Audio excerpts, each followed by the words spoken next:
这件事情其实说起来非常的遗憾，我真的没有办法做全职演员了，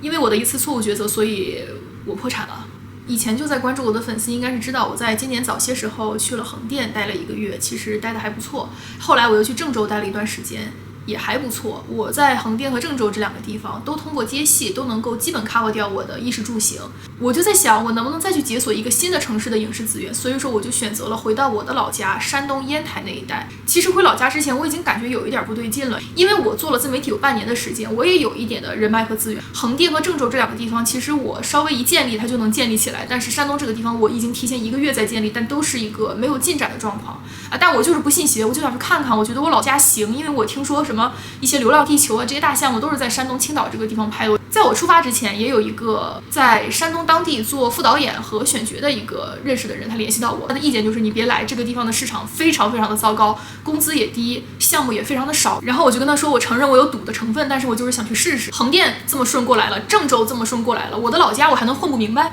我发现真混不明白。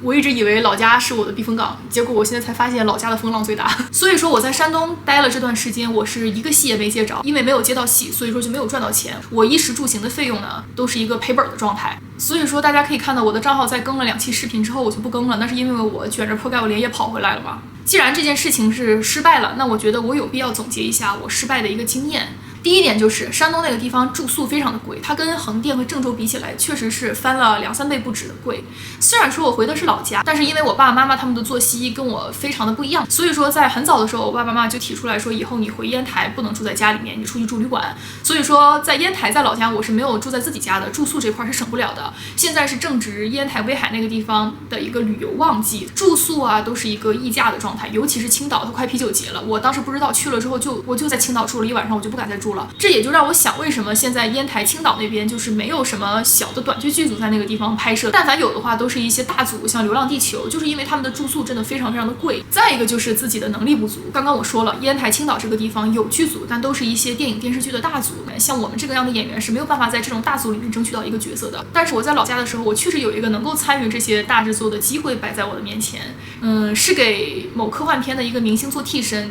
替他干嘛呢？就是在一个球里面转，可能这个明星他比较容易头晕，所以说他就需要找一个跟他身高体重差不多的女替身来替他完成这个在球里转的这么一个拍摄。当时是有一个选角打电话给我说，你可不可以来参加这个替身？其实这个钱给的也还 OK， 但是说实话啊，明星怕头晕，我也怕头晕。当时我光跟这个选角打了这通电话，他跟我描述了一下这个替身具体干什么工作，我都已经快吐了。所以说这也是我自己能力的一个不足，所以我没有办法，我接不住这个戏。再一个就是我们这一路其实挺衰的，就是我们第一天刚刚到达烟台的时候，我的小伙伴就因为外伤就上担架了。我的话我也是快被自己给气笑了，因为我是从小到大在沿海地区长大的人，我是真没想到我去横店没事儿，去郑州没事儿，我一回老家我水土不服，从落地儿那一天开始就在肠胃炎到走。2个人确实是天残地缺的，也确实没有再待下去，再没苦硬吃的必要了。因为我自己还有规划是想7月份再去一趟郑州，8月份到9月份再在横店再去待1个月。但是我现在财务的情况非常非常的紧张，我现在不敢打开自己的那个账户余额，我连下一次去郑州的车票可能都有点紧吧。所以说我勇闯影视圈的《寻梦环游记》这个系列可能要暂时停更一段时间，因为这段时间我可能没有办法全职做演员了。我就在想，我能不能找到一个差不多可以接受我兼职的这么一个工作，比如说我想去送外卖，或者是当服务员、做保洁什么的这种短期的工作。只要是我能让我的账户上能有2000块的盈余，我就可以能够支付我自己下一次去郑州的衣食住行，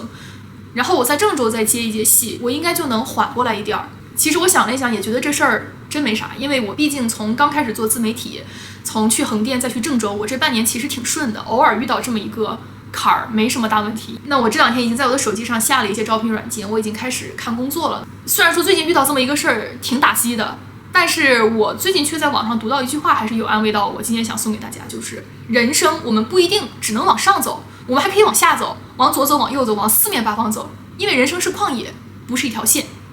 那今天的分享就到这里了，谢谢大家的观看，等我回来，拜拜。